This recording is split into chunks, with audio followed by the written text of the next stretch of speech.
पहले हम अपने आप से मिलते हैं, ठीक? अपने आप से मिलने का क्या तरीका है, क्या टेक्निक है?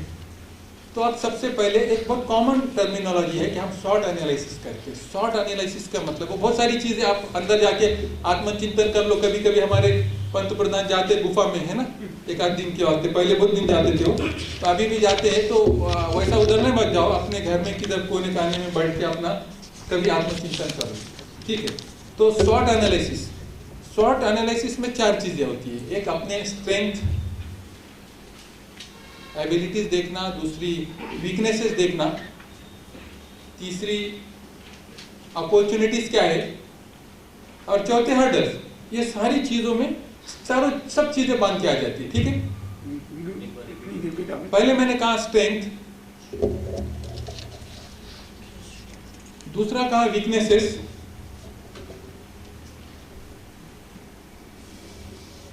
तीसरा का आपके सामने इम्कानात क्या है, अपॉर्चुनिटीज क्या है। सबके सामने, हर एक के सामने कुछ अपॉर्चुनिटीज होंगे अभी।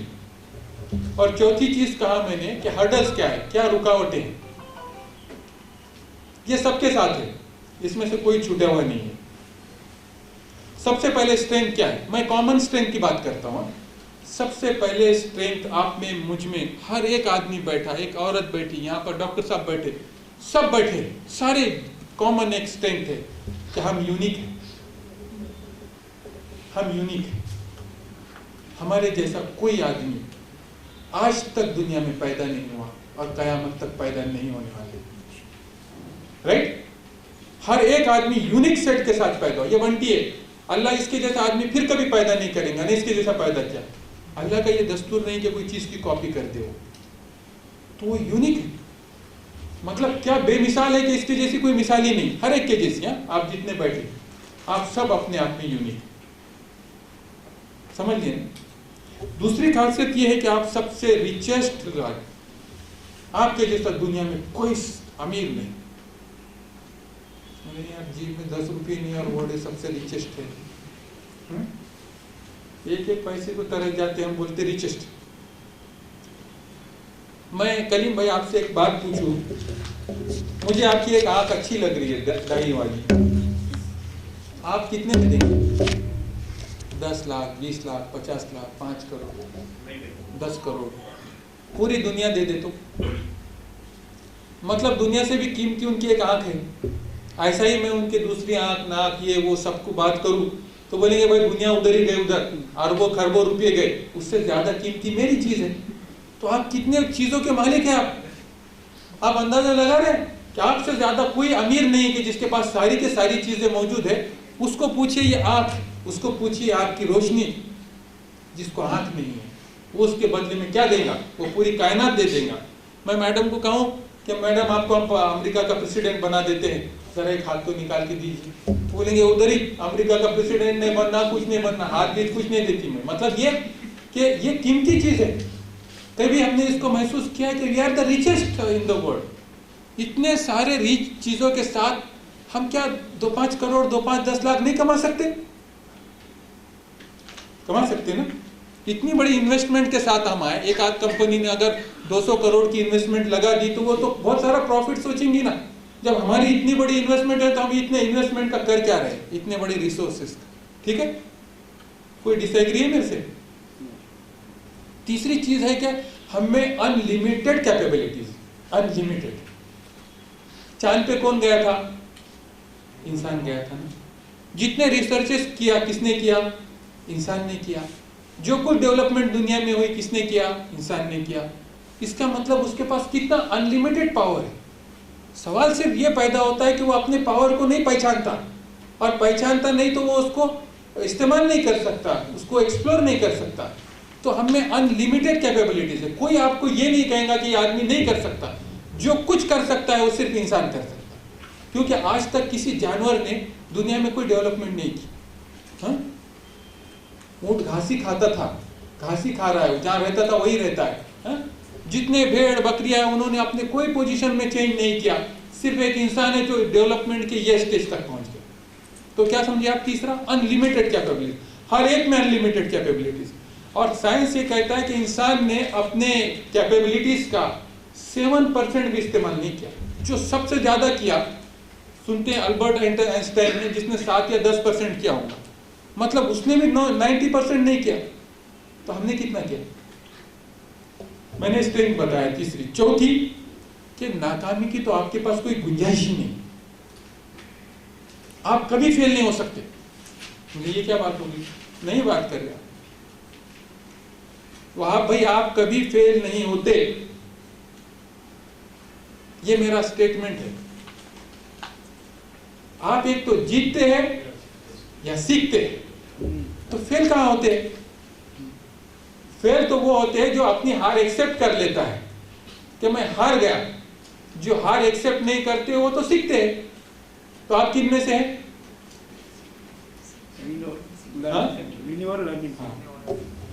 और पांचवी चीज जो स्ट्रेंथ कॉमन है सब में, वो ये है कि ये आपके लिए सबसे आसान तरीन दौर है।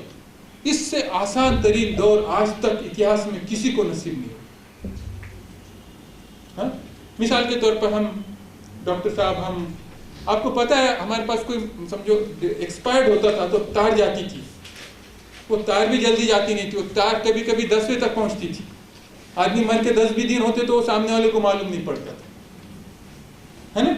हम फोन के वास्ते कई कई घंटों लाइन लगाते थे, वो ऑपरेटर को बोलते थे फोन दे फोन दे, तो 10 घंटों तक फोन नहीं देता था वो। आप एक क्लिक में यहाँ से अमेरिका, यूएसए, सारी दुनिया भर में क्लिक में, सेकंड में आप संदेश भेजते हैं, लेते हैं, इंफॉर्मेशन है। हमारे पास तो इतनी इंफॉर्मेशन के सोर्स भी नहीं थे।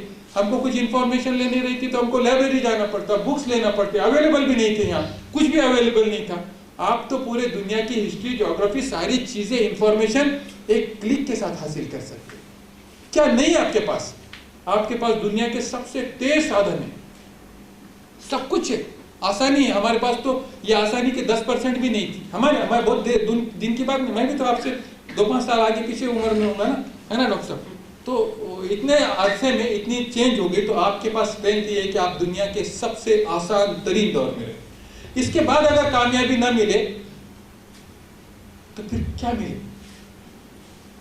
इसके साथ आपके यूनिकनेस में अलग अलग स्ट्रेंथ, अल्लाह ने हर एक को यूनिक स्ट्रेंथ के साथ पैदा किया। होता यह है कि हम अपने स्ट्रेंथ ही नहीं पहचानते, कभी हम अपने अंदर झांके ही नहीं इस। और देखिए, ये टैलेंट नाम की कोई चीज है ना, कोई टैलेंटेड है मैं नहीं मानता, वो बहुत टैलेंटेड है नहीं, वो फील्ड में टैलेंटेड है, आप आपकी फील्ड में टैलेंटेड है। ये मैकेनिक है, वो मैकेनिक में टैलेंटेड है ना। ये डॉक्टर है, ये टैलेंटेड है, मान लीजिए डॉक्टर फील्ड में टैलेंटेड है, लेकिन आप जो है आपके फील्ड में टैलेंटेड है। आप अपना वो सेट पहचानिए किसमें आपको टैलेंट है, और उसको सिर्फ आपको एक्सप्लोर करने की जरूरत है। सिंपल काम है ना। ऐसा नहीं कि आप वो डॉक्टर नहीं बने, आर्किटेक्ट नहीं बने, वकील नहीं बने तो आप कुछ भी नहीं है। आपके पास भी कुछ स्पेशलिटी है। जिस तरह से आप पर्सनैलिटी यूनिक है, उस तरह आपके पास कुछ सेट ऑफ यूनिकनेस है, एबिलिटीज है, स्ट्रेंथ है, जो आपके पास ही है, दूसरे के पास किसके पास नहीं। और अल्लाह की क्या कुदरत है, देखो सब तरफ छोटी छोटी चीजें बांट दिया, किसी एक में नहीं दिया, किसमें ये है तो किसमें वो है। अगर एक में देती तो उसको दूसरों की जरूरत ही नहीं रहती दुनिया में, है ना। तो सब में अपने अपने स्ट्रेंथ है। अपने आप जब प्लानिंग करेंगे ना, लिख रहे हैं आप, तो आपके जो स्ट्रेंथ है उसको आप पहचानिए, लिखिए कि मेरे अंदर ये स्ट्रेंथ है, ये स्ट्रेंथ है, ये स्ट्रेंथ है। और बहुत सारे हैं। ऐसा मत बोलिए आप कि ये खुदा की नाशुक्री है अगर ये कोई कह दे कि मेरे अंदर कोई स्ट्रेंथ नहीं। दूसरी चीज, यहां तक तो समझ गए ना, मैं फिर वापस नहीं आऊंगा, जो समझे उसके आगे बढ़ूंगा, नहीं समझे तो पूछिए। दूसरी चीज है वीकनेसेस। मैं कॉमन वीकनेस की बात कर रहा हूं। आपका दुनिया में सबसे बड़ा दुश्मन कौन है? आप बहुत ही लंबी लिस्ट दे देंगे, क्योंकि हमको एक्सक्यूजेस की आदत पड़ गई है ना। एक्सक्यूजेस, हमको हर चीज में कारण देना है। मेरा काम नहीं हुआ, मेरे अब्बा ने समझे नहीं थे, मेरे अब्बा को नहीं आता था, वो वहां नहीं गया था, भाई आपको एप्लीकेशन तक नहीं पहुंचा। So many reasons, so many reasons. लेकिन सबसे बड़ा दुश्मन कौन है? आप खुद दुश्मन है हमारे। हमको कोई दुश्मन की जरूरत नहीं। किसने कहा आपको कि ये काम नहीं हो सकता? आपने तो कहा ये काम नहीं हो सकता। अरे वो शेख साहब के ऑफिस में जाएंगे, पूछे अरे साहब वो मिलते क्या नहीं मिलते, मिले तो बात करेंगे कि नहीं करेंगे, क्या बोलेंगे मेरे को, जान तो नहीं चाहता। तो यहाँ से पहाड़े शुरू हो गए, हर काम में पहाड़े पड़ते। अरे जाओ ना, मिले तो मिले, नहीं मिले तो नहीं मिले। वो फांसी तो नहीं लगाएंगे ना, जेलर नहीं हो फांसी लगाने को, नहीं होगा नहीं होगा, और क्या कहूँगा। लेकिन नहीं, यहाँ से शुरू करने का, ये कैसा होगा, उधर जाओ के लोगों जो वो क्या बोलेंगा, मेरे कपड़े कैसे है, अरे कैसे भी रहने दो ना, शादी करने की क्या उसको तुम्हारे से।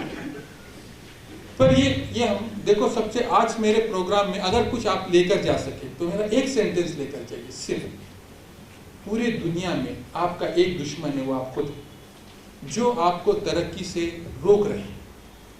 आप उसको पहले ना कैद करो, उसको, वो दुश्मन को पहले कैद करो और अपने आप को फ्री करो। वो आपको कंटिन्यूअस निगेटिव ख्याल डालते रहते, ये नहीं होता, वो नहीं होता, ऐसा होता, वैसा होता, करूँ क्या ना को करूँ, अरे कर डालो ना, ये दुनिया एक ही बार मिली है, करके देखेंगे होगा होगा, नहीं होगा, सिंपल, ठीक है ना। आप मान रहे ना दुश्मन को, कहीं मुझे दुश्मन ना समझ लेना। दूसरा, फिर ये रिजर्वेशन है हमारे बचपन से ना, हमको ये करो, ये मत करो, वो मत करो, उधर मत जा, उधर भूत है, ये सारा रिजर्वेशन डाल के रख दी। इससे हम क्या हो गए, बहुत लिमिटेड हो गए, हर काम के बारे में ना हम रिजर्वेशन में आ जाते हैं, हमारे अपने रिजर्वेशन से, करूँ क्या मत करूँ, डर लगता, खौफ लगता। अच्छा, खौफ भी बिला वजह का है। डॉक्टर साहब, आज तक किसी ने भूत नहीं देखा, लेकिन भूतों पे कितने लंबे लंबे काम चल रहे पूरे दुनिया भर में, उसको निकालने वाले डॉक्टर से ज्यादा कमाते हैं, ये भी तो डॉक्टरों को मालूम है। तो वो भूत किसी ने नहीं देखा, फिर भी भूत है, उसको तोड़ गए है, सब चीजें ऐसी हमारे अपने रिजर्वेशन। आप वो रिजर्वेशन को चेक कीजिए, क्या क्या रिजर्वेशन है, क्यों सता रहे आपको। मैंने तीसरी बात कही कि एक्सक्यूजेस, हम हर काम का, हर नाकामी का सेहरा किसी दूसरों पे ढकेल लेते हैं। मेरे अब्बा की वजह से हुआ, मेरी अम्मी की वजह से हुआ, अम्मी ने नहीं जानती, मैं कोर्स को जा रहा था, अच्छा दूध नहीं बोले, अब्बा ने मेरी सुनी नहीं, वो कोर्स में डालते तो क्या होता। आप कितना भी एक्सक्यूजेस दे दे, लेकिन आप आपके हर कामयाबी के और फेलियर के जिम्मेदार हैं। और एक बात बताऊं मैं, कॉमन इतिहास में जिसने नाम लिखा, वो इसलिए नाम लिखा कि उसने कभी एक्सक्यूजेस नहीं दिए, उसने रिजल्ट दिए। आपके रिजल्ट आपको कौन काउंट करेगा। आप कुछ भी बोलेंगे तो थोड़ी कुछ काउंट होगा, सामने वाले को क्या लेना देना आपके एक्सक्यूज से, उसको तो रिजल्ट चाहिए ना भाई। आपके कितने भी जीनियन रीजन हो, उसको कोई लेना देना नहीं, उसको रिजल्ट चाहिए। चौथी चीज है हमारे टाइम वेस्टर। अगर जिंदगी का नाम वक्त है, अगर जिंदगी का नाम वक्त है, तो टाइम पास ये मौत है।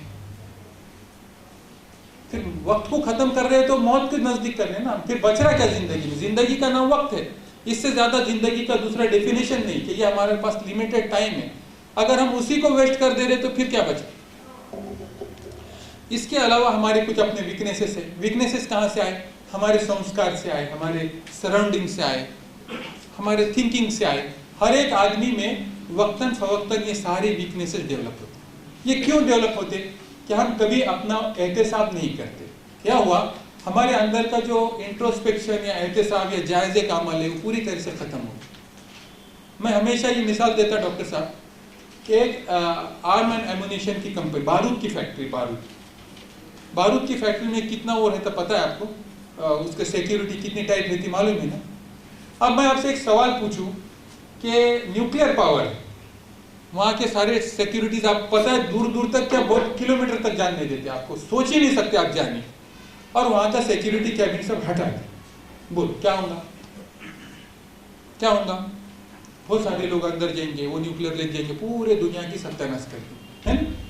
अगर वहाँ न्यूक्लियर बारूद के कंपनी में या न्यूक्लियर पावर में अगर कोई सिक्योरिटी कैबिन ना हो तो क्या होगा, अंदर का भी काम हो जाएगा और बाहर का भी पूरा काम हो जाएगा। लेकिन ये हमारे साथ रोज हो रहा है।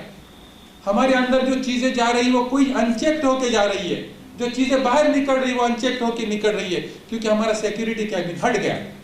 और सिक्योरिटी कैबिन क्या है, हमारा एहतसाब है, जायजा है कि हम उसको कितना टाइट करते हैं। जितने टाइट वो सिक्योरिटी रहेंगी उतना फिल्टर होके अंदर जाएगा, फिल्टर होके बाहर निकलेगा। अब तो कुछ अंदर जा रहा है तो अनफिल्टर्ड है, अनचेक्ड है, और बाहर निकल रहा है वो अनचेक्ड है। फिर तो ये स्पोर्ट जो हो रहे हैं दुनिया में इससे ज्यादा नहीं होंगे। ये जो हो रहा है ये क्यों हो रहा है कि लोग बगैर सोचे समझे जो कुछ कर रहे हैं वो कर रहे हैं। सारे दुनिया में इन्होंने फसाद मचा रखा है। इसके अलावा आपके पास अपने बहुत सारे वीकनेसेस है, आप उनकी लिस्ट निकालिए। जो बहुत सारा क्या बोलते हैं वायरसेस चले गए, आपने एंटीवायरस डाला ही नहीं ना। एंटीवायरस नहीं डालने के बाद क्या होता, कुछ दिनों के बाद कंप्यूटर ब्लॉक हो जाता, हैंग हो जाता। हमारे सबके कंप्यूटर हैंग होके एक जमाना हो चुका, लेकिन हमें पता ही नहीं चला। क्योंकि हम कंप्यूटर का इस्तेमाल ही नहीं करते उस तरह से। एक कंप्यूटर है, मशीन है, अरे सोच रहे कि वो चल रही है, जबकि वो कई ज़माने से हैंग है, उसमें कोई नई चीज़ जा नहीं रही। जब तक पुरानी चीज़ें निकलेंगी नहीं, नई चीज़ें जाएंगी कहाँ से, तो वही फॉर्मेट में हमारा काम चल रहा है। ठीक है। तीसरी चीज़ है अपॉर्चुनिटी। मैंने कहा कि अनलिमिटेड हमारे कैपेबिलिटीज़ है और अनलिमिटेड अपॉर्चुनिटीज़। ये अपॉर्चुनिटी की दुनिया है। हर रोज़ हम सुबह उठते हैं ना, तो सारी दुनिया अल्लाह हमारे लिए खोल के रख देता है। जो चाहे कर लो, तुम्हारे लिए सब आज़ादी। क्या करना है वो कर लो, जो करना है करो, मेरे पूरे फरिश्ते तुम्हारा साथ देंगे। कुछ भी करो, तुमको जाने का जर्मनी में, कुछ जाने का, जाओ यहाँ से, प्लेन है, हमने सब फैसिलिटीज कर। कितना कमाना है कमाओ, जो करना है करो, तुम्हारे ऊपर कोई पाबंदी नहीं है। कोई पाबंदी आप कहेंगे फला सरकार है और वो हमारे लिए ऐसा, क्या पाबंदी आपके ऊपर? क्या आपको ऐसा अध्यादेश आया कि एक पर्टिकुलर कास्ट ने 12वीं से ज्यादा नहीं सीखना, ग्रेजुएट नहीं सीखना, ऐसा है कुछ? इतने पैसे कमाना, सेलिंग है? कोई सेलिंग नहीं है, कुछ भी सेलिंग नहीं है। सेलिंग हमारे माइंड में है। किसने सेलिंग दी हमको? कोई सेलिंग नहीं है। ये दौर में भी अगर हम कुछ नहीं कर रहे तो क्या हम गुलाम बनने के बाद ये काम करेंगे?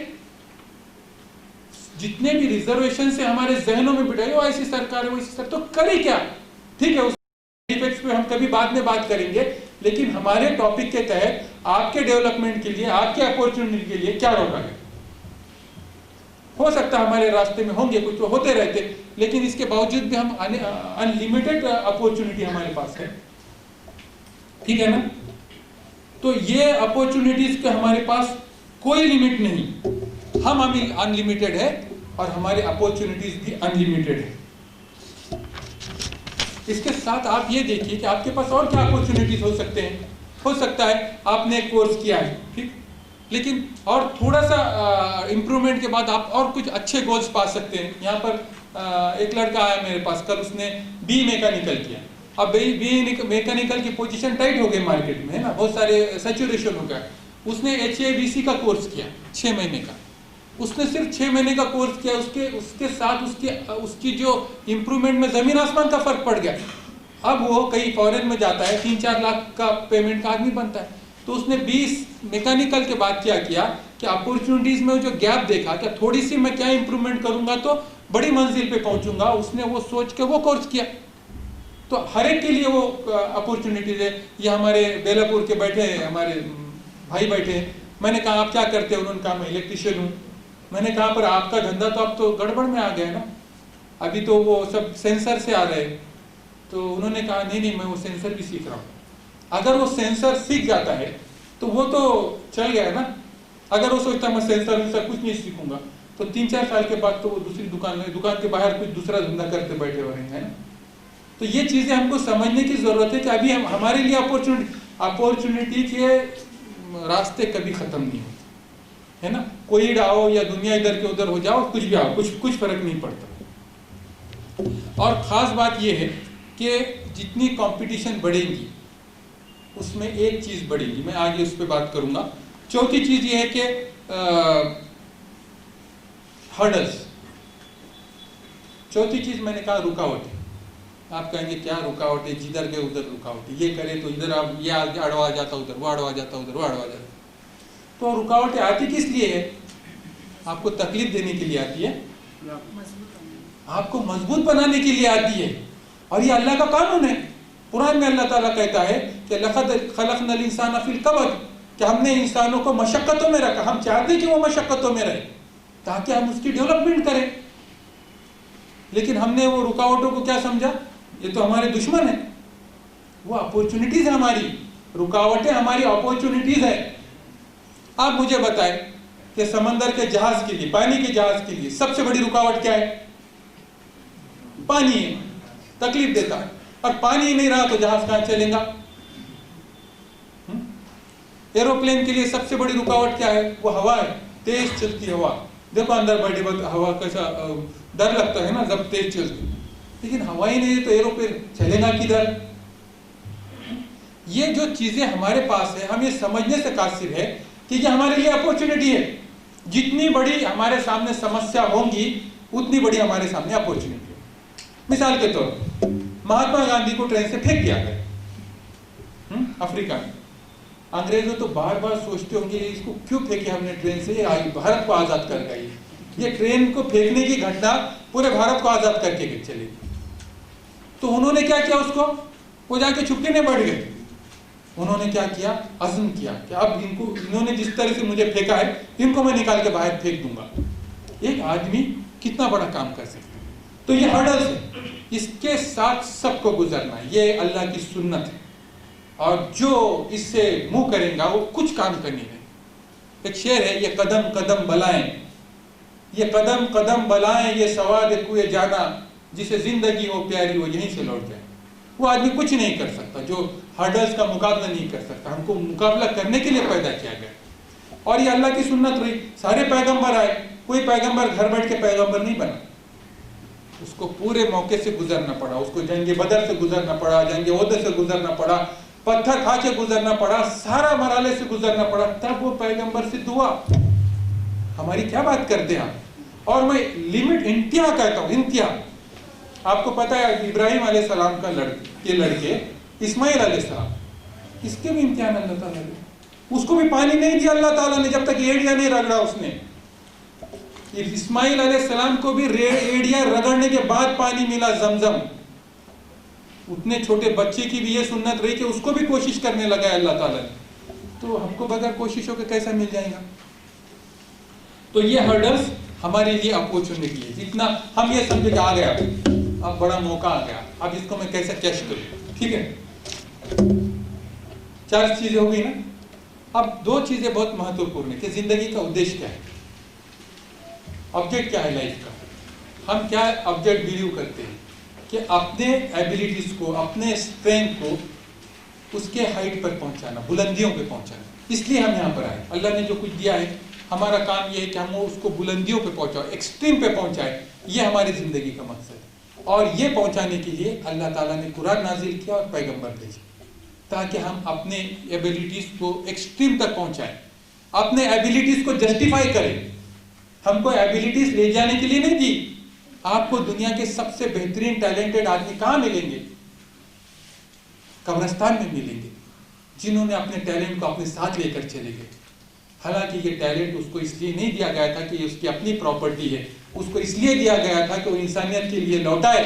उसके लिए ये टैलेंट दिया गया था, उसकी अपनी विरासत नहीं थी। वो अल्लाह चाहता तो उसको पागल बना के पैदा करता, अल्लाह ताला चाहता तो उसको अपाहिज बना के पैदा कर सकता था।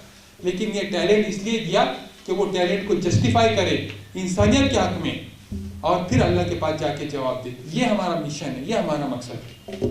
दूसरी चीज, दुनिया ये चॉइस का नाम है। जो आप चॉइस करेंगे वही मिलेगा। आप बेहतरीन चॉइस कर सकते हैं, आप अच्छा चॉइस कर सकते हैं, आप ठीक ठाक चॉइस कर सकते हैं, आप बुरा चॉइस कर सकते हैं। लेकिन जैसी चॉइस रहेंगी वैसे रिजल्ट्स आएंगे। रिजल्ट्स इसके विपरीत, इसके अपोजिट नहीं होंगे। अब हम आप सेकंड लास्ट टॉपिक पे आते हैं कि फिर अब ये दुनिया में इसके कामयाबी के उसूल क्या है। तो मैंने ये कहा कि अब जो ग्लोबलाइजेशन हुआ उसकी सबसे बड़ी, बहुत फायदे तो आप गिनेंगे, लेकिन सबसे बड़ा नुकसान ये हुआ, मतलब इनडायरेक्टली फायदा ये हुआ कि अब ये दौर एक्सीलेंस का दौर है। अब यहाँ ऑर्डिनरी चीज नहीं चलेगी, नो ऑर्डिनरी। अब यहाँ पर 2 क्लासेस होंगे, एक तो अपर क्लास या लोअर क्लास। अब मिडिल क्लास का जमाना तकरीबन खत्म होगा। याद रखिए आप, एक तो हायर क्लास रहेंगे, उच्च जाति रहेंगे या नीचे रहेंगे, वो एकदम थर्ड क्लास काम करेंगे। अब मीडियम क्लास दिन ब दिन कम होता जाएगा। गवर्नमेंट के सर्विसेज अब कम हो रहे हैं, आपके पास कोई गुंजाइश नहीं बची। एक्सीलेंस के सिवा आप अब दुनिया में नहीं बाकी रह सकते। क्यों एक्सीलेंस के सिवा नहीं रह सकते? क्योंकि आप काम होते जा रहे हैं कम, लोग हो रहे हैं ज्यादा। तो उस टाइम सिर्फ एक चीज काम करेंगी कि आपका एक्सीलेंस काम करे। आपकी जात, आपका धर्म बहुत ज्यादा मानी नहीं रखेगा। लोग पैसे दे रहे हैं तो काम देखेंगे। तो एक्सीलेंस की दुनिया होगी और जिसके पास ये होगा वही मार्केट में सरवाइव कर पाएंगे। दूसरी चीज ये है कि लोगों का टेस्ट बहुत बढ़ गया ना। उसको जो चीज मिल रही है वो देख रहा हूँ, उनके मशीन का काम क्या है तो फॉरेन से देख रहा है, ऐसा नहीं ऐसा होता तो आने होना।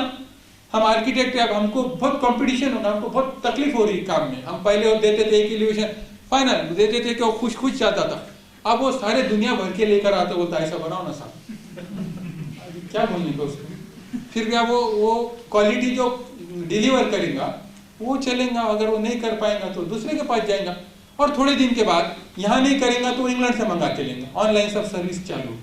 और इसके बाद आप अगर डिलीवर नहीं कर पाएंगे तो आर्टिफिशियल इंटेलिजेंस आपकी जगह लेगा और आपके लिए कोई काम नहीं बचेगा। फिर क्या करते हैं?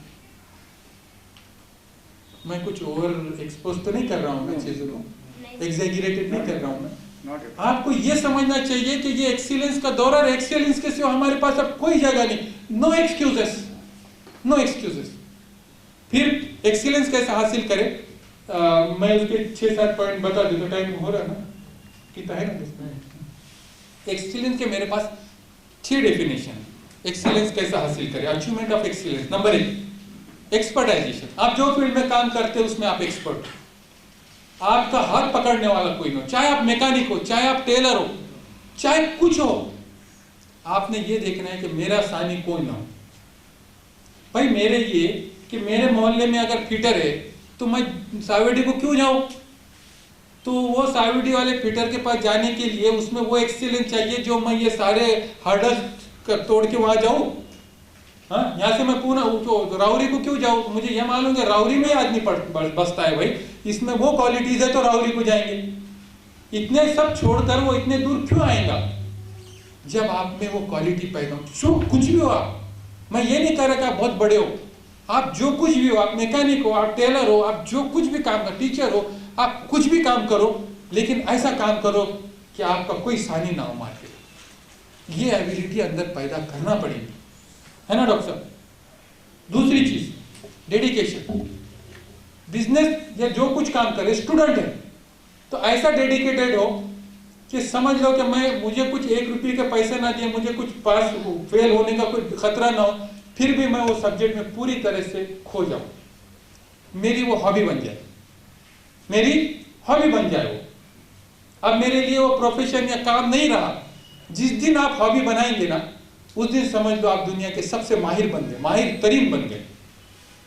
मैं अपना धंधा, मैं अपना बिजनेस समझ के नहीं करता, मैं हॉबी परस्यू करता हूँ और लोग मुझे पैसे देते हैं। मुझे इससे कभी थकान नहीं होती। मैंने जिंदगी में 32 साल में एक दिन भी छुट्टी नहीं ली, नॉट अ सिंगल डे। मैं ईद के दिन भी जाके बैठता। क्यों?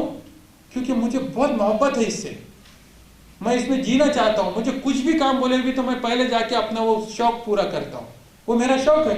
तो शौक ने मुझे क्या कर दिया? मुझे पूरी दुनिया भर में पहुंचा दिया। अगर मैं उसको धंधा समझ के करता तो शायद मैं ये लेवल पे ना जाता। हाँ, तो उसको अपनी हॉबी बना लूं। और मैं अगर एक दिन छुट्टी लेता डॉक्टर साहब हफ्ते में, तो मैं 32 साल में कम से कम 8 साल वेस्ट कर देता, है ना? 7 साल में 1 साल के हिसाब से कितने, 5-6 साल तो मैं कितना पीछे चले जाता अब्दुल्ला? कुछ हद है क्या? मैं कितना पीछे चल जाता? 7 साल पीछे चल जाता मैं, अगर मैं संडे की छुट्टी लेता। छुट्टी उसको लिए लगती है जो काम करता है, जो हॉबी परस्यू करता है, उसके लिए छुट्टी की क्या जरूरत है? उसके बाद डिसिप्लिन। ऐसा नहीं होगा कि आप बहुत अच्छे माहिर है, लेकिन आप विमजिकल है, आप कभी कर रहे हैं, कभी नहीं कर रहे, कभी कुछ कारण दे रहे, कभी भाग जा रहे, दुकान खोल रहे, नहीं खोल रहे, ऐसा नहीं चलेगा। You must be discipline. आइंदा ये सारी चीजें बर्ताव करना पड़ेगी साहब। अभी इसके सिवा कोई चारा है? हम फॉरेन में देखते हैं, यूरोप में जाके देखते हैं, आप अगर 7 का टाइम दे रहे हैं और आप 7:05 को आते तो बोलते गेट लॉस, तुम्हारी कोई जरूरत नहीं है। हम कोई काम अगर कहते 21 तारीख को देंगे और 21 तारीख की शाम भी अगर हो जाती तो बोलते हमको तुम्हारे काम की जरूरत नहीं, वो पैसे भी उधर और तुम भी उधर। ये ट्रेंड है, ये ट्रेंड पे हमको जीना पड़ेगा। और ये बहुत आसान काम है। वक्त कभी भी तो देना है ना, तो फिर वक्त पे क्यों नहीं देते हो? चौथी चीज ये है परसिस्टेंस, किसी हालत में नहीं छोड़ना। मैं एक बार पीछे लग गया, मतलब हम एक बार पीछे लग गए, आप उसको आदर्श में मतलब एक बार पीछे लग गए तो किसी सूरत में नहीं छोड़ना। पहले सोच समझ के उतरना और उतरने के बाद किसी सूरत में नहीं छोड़ना। लोग क्या कहते हैं? लोगों की हमारे ऊपर नजर होती है, ये काम करते, वो छोड़ते, वो काम छोड़ते, कुछ काम करने बोलते, एक काम धड़का नहीं करते।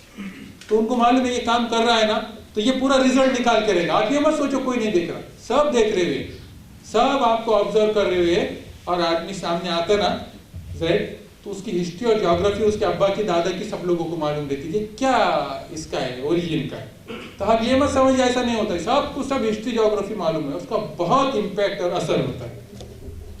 चौथी चीज ये है, अगली चीज ये एक्सप्रेशन। अनफॉर्चुनेटली ये भी सब्जेक्ट नहीं पढ़ाया गया।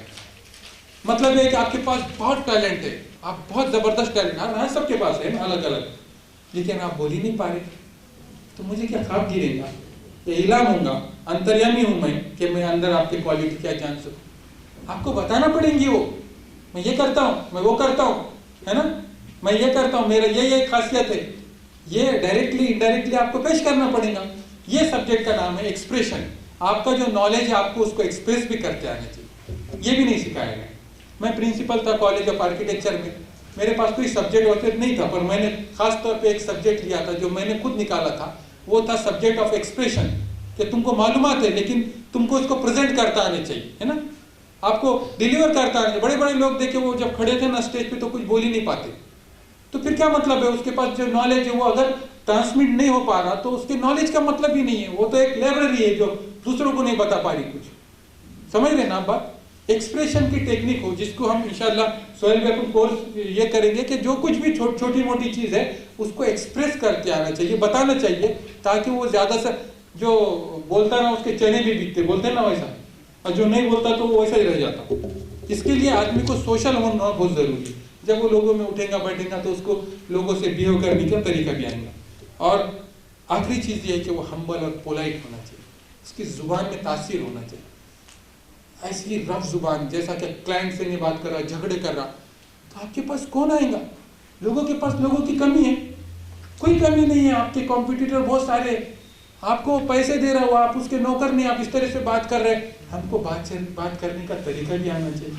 अनफॉर्चुनेटली हमारे कौम में ये बहुत बड़ी प्रॉब्लम है कि हमको बात करने का जो सलीका, हम क्लाइंट से बात कर रहे हैं कि झगड़े कर रहे, कितनी जोर से आवाज, कैसा बिहेव का तरीका। अरे वो पैसे लेकर आया अपने पास, वो कौन है हमारा, वो हमारा मास्टर है, वो हमारा नौकर नहीं है। हमने उससे कैसा बिहेव, फोन भी आते उसको रिसीव नहीं करते, जवाब नहीं देते। अरे फोन क्यों लिया तुमने, फोन क्यों लिया, आपको फोन का जवाब नहीं देते। ये कोई सिस्टम है फोन की, आप मसरूफ है ठीक है, आप बाद में फोन करके जवाब दो ना उसको। ऐसा कर रहे हो एड़े जैसा फोन करते जा रहे, आप उसको जवाब नहीं देते। हम क्या कर रहे हैं, हमको ये पता नहीं कि हम एटिकेट्स कैसा बिहेव कर रहे हैं।